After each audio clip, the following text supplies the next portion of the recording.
जय श्री राम दोस्तों।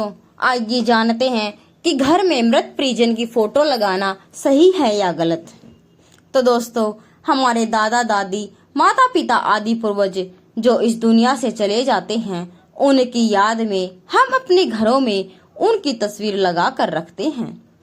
ऐसा माना जाता है कि अपने पूर्वजों अर्थात पितरों की तस्वीर लगाने से न सिर्फ घर में सुख समृद्धि आती है, बल्कि घर के लोगों को उनका आशीर्वाद भी प्राप्त होता है। इसी वजह से कुछ लोग अपने पूर्वजों की तस्वीर घर के लिविंग रूम में रखते हैं, तो कुछ लोग अपने बेडरूम में या मंदिर के पास रखते हैं।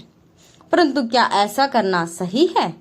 ऐसा करके कहीं आप खुद को, अपने जीवन को किसी मुसीबत में तो नहीं डाल रहे? क्या ऐसा करने से मृत आत्मा का भी लगाव अपने घर से बिना रहता है? ज्योतिष विज्ञान और शास्त्रों के अनुसार मृत व्यक्तियों की फोटो किस दिशा में और किस स्थान पर लगानी चाहिए, आइए इस वीडियो में जानते हैं कि ऐसा करना चाहिए या नहीं। तो दोस्तों, आपका स्वागत है हमारे YouTube चैनल पर। अगर आप चैनल पर नए हैं तो चैनल को सब्सक्राइब जरूर करें। घर में किसी मृत परिजन की तस्वीर लगाने के विषय में कई धर्म ग्रंथों में मतभेद मिलते हैं। कुछ का कहना है कि घर में मृत बुजुर्गों का आशीर्वाद पाने के लिए उनकी तस्वीर रखना अच्छा होता है। कुछ धर्म के अनुसार अगर घर में मृत व्यक्ति की तस्वीर रखी जाए तो इससे परिवार पर दुर्भाग्य आता है। घर पर मृत परिजन की तस्वीर लगाना इस बात पर निर्भर करता है कि आपका मृतक के साथ रिश्ता कैसा था। यदि मृत रिश्तेदार आपके माता पिता हैं तो उनके संबंध आपके साथ अच्छे ही रहे होंगे। ऐसे में अगर आप उनकी तस्वीर अपने घर में लगाते हैं, अच्छे बुरे समय में उन्हें याद करते हैं और उन्हें प्रणाम करते हैं, तो ऐसा करना बिल्कुल भी गलत नहीं है, बल्कि ऐसा करके आप उनका आशीर्वाद प्राप्त कर सकते हैं और एक तरह से उनसे जुड़े रह सकते हैं। आपको यह जानकर हैरानी होगी कि हम अपने पूर्वजों के आशीर्वाद से ही आगे बढ़ते हैं और वह हमें भविष्य में आने वाले खतरों से भी सावधान करते हैं। यहाँ तक कि कभी कभी हमारे पूर्वज सपने में आकर आने वाले खतरे का संकेत और उससे बचने का उपाय भी बताते हैं। यह तो थी तस्वीर रखने की कुछ अच्छे प्रभाव, लेकिन मृत व्यक्तियों की तस्वीर घर में लगाने के कुछ बुरे प्रभाव भी हो सकते हैं और इसलिए आपको आगे बताए गए इन मामलों में अधिक सावधानी रखने की जरूरत है। अगर आप इन नियमों का पालन नहीं करते तो आप अनजाने में ही खुद को और अपने घर के अन्य सदस्यों को नुकसान पहुंचा सकते हैं। कुछ मान्यताएं ऐसी भी हैं जब आप मेरे परिजन के बारे में सोचते हैं और अत्यधिक दुख महसूस करते हैं और कामना करते हैं कि वह आपके जीवन में वापस आ जाए। ऐसे मृतक की आत्मा आपकी इच्छाओं को पूरा करने की कोशिश करती है और आपसे संपर्क बनाने का प्रयास जरूर करती है। मृत आत्मा के पास अपनी बात आप तक पहुंचाने के लिए शरीर नहीं होता, इसलिए वह असंतुष्ट होकर इधर उधर भटकती रहती है।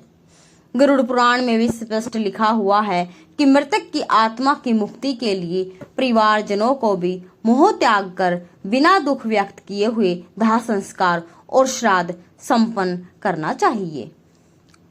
दोस्तों, आपके लिए यह भी समझना आवश्यक है कि अगर आप किसी मृत व्यक्ति को बार बार याद करते हैं या उनके ख्यालों में खोए रहते हैं तो कहीं ना कहीं ऐसा करके आप उनकी मुक्ति मार्ग में बाधा उत्पन्न करते हैं।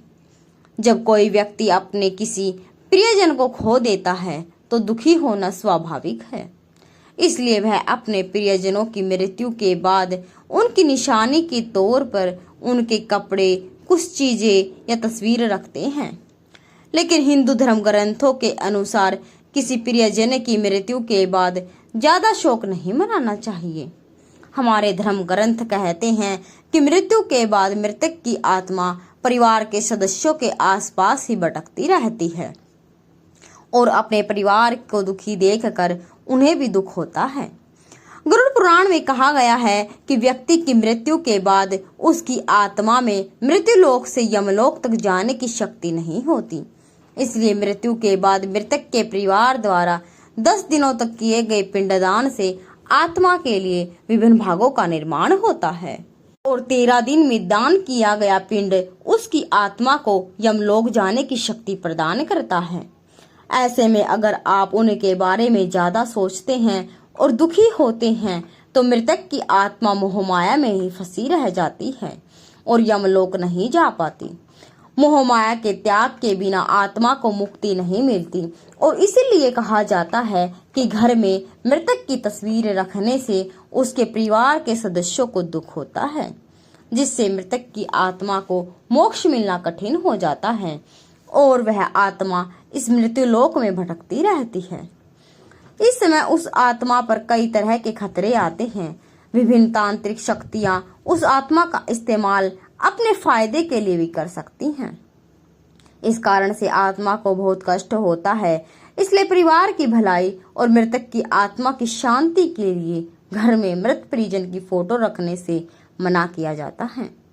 अगर मान्यताओं पर विश्वास करें, यदि आप अपने घर में किसी ऐसे मृत रिश्तेदार की तस्वीर रखते हैं जिसके साथ आपके संबंध अच्छे नहीं थे या उसने अपनी मृत्यु से पहले कई पाप कर्म किए हों, तो ऐसे में उन मृत रिश्तेदारों की तस्वीर घर में रखना ठीक नहीं है, क्योंकि ऐसा कहा जाता है कि मरने के बाद भी इंसान की प्रवृत्ति नहीं बदलती। इसलिए मरने के बाद भी वह लोग नहीं सुधरते और आपको किसी न किसी तरह से नुकसान पहुंचाने की कोशिश करते रहते हैं। यह आवश्यक नहीं है कि आपके सभी मित्र अच्छे स्वभाव के ही हों, कोई दुष्ट प्रवृत्ति का भी होता है। इसलिए बेहतर होगा कि घर में उनकी तस्वीर ना लगाए। दोस्तों, हम यह नहीं कह रहे कि जिनके साथ आपके अच्छे रिश्ते थे उनकी मौत के बाद आप उन्हें भूल जाएं, लेकिन आपको शास्त्रों में लिखित कुछ ऐसे नियम जरूर जानने चाहिए जिनके जरिए आप अपने पूर्वजों की फोटो अपने घर में लगा भी सकते हैं और किसी प्रकार का दोष भी नहीं होता। वास्तु शास्त्र के अनुसार पितरों की तस्वीर हमेशा ऐसे स्थान पर रखनी चाहिए जहां भारी लोगों की उन पर नजर ना पड़े। ऐसा माना जाता है कि अगर कोई बाहरी व्यक्ति पितरों की तस्वीर देखता है तो इससे घर में नकारात्मक ऊर्जा बढ़ती है। इसलिए घर के लिविंग रूम में पूर्वजों की तस्वीर नहीं लगानी चाहिए। इसके अलावा घर के शयन कक्ष में भी पूर्वजों की तस्वीर नहीं लगानी चाहिए। इससे घर में नकारात्मक ऊर्जा बढ़ती है। घर में पितरों की तस्वीर सिर्फ आपके देखने के लिए है, किसी और के लिए नहीं। इसलिए इसे ऐसी जगह पर लगाए जहां किसी मेहमान की नजर इस पर ना पड़े। आज भी इन्हें रोज ना देखे और तो बहुत बेहतर है। यह सच है कि इससे आपकी भावनाएं जुड़ी होती हैं, लेकिन उन्हें रोज रोज याद करने से आपके भविष्य पर बुरा असर पड़ता है। वैज्ञानिक दृष्टि से कहे तो हर समय पितरों को याद करने से मन में दुख और निराशा की भावना उत्पन्न हो जाती है, जो कि किसी भी मामले में अच्छा नहीं है। वास्तु के अनुसार पितरों की तस्वीर हमेशा उत्तर दिशा में लगानी चाहिए, क्योंकि दक्षिण दिशा को पितरों की दिशा माना जाता है। इसलिए उत्तर दिशा में तस्वीर लगाने से तस्वीर का मुख दक्षिण दिशा की ओर होता है। इसलिए पितरों की तस्वीर इस तरह लगानी चाहिए कि तस्वीर का मुख दक्षिण दिशा की ओर रहे। इसके साथ ही दक्षिण और पश्चिम की दीवारों पर भी कभी भी पितरों की तस्वीर नहीं लगानी चाहिए। ऐसा करने से भी घर की सुख समृद्धि को नुकसान पहुंचाने लगता है।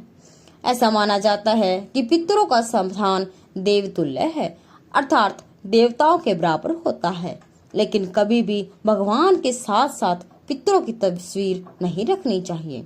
वास्तुशास्त्र में भगवान और पितरों के स्थान अलग अलग हैं, इसलिए भगवान और पितरों की तस्वीर एक ही स्थान पर ना रखें। पूजा स्थान पर पितरों की तस्वीरें लगाने से जीवन में बाधाएं आ सकती हैं। ऐसा करने से परिवार में अशांति का माहौल भी बन सकता है। इतना ही नहीं, वास्तुशास्त्र में कभी भी पूर्वजों की तस्वीर के साथ जीवित लोगों की तस्वीर नहीं लगानी चाहिए। ऐसा करने से जीवित लोगों की आयु भी कम हो सकती है और उनका जीवन खतरे में पड़ सकता है। तो दोस्तों, अगर आप घर में मृत परिजन की तस्वीर लगाते हैं तो आप समझ ही गए होंगे कि आपको किन बातों का ध्यान रखना है। अगर आपको यह वीडियो अच्छी लगे तो इसे लाइक कीजिए और शेयर कीजिए। अगर चैनल पर नए हैं तो चैनल को सब्सक्राइब जरूर कीजिए। जय श्री राम, जय श्री हरि नारायण।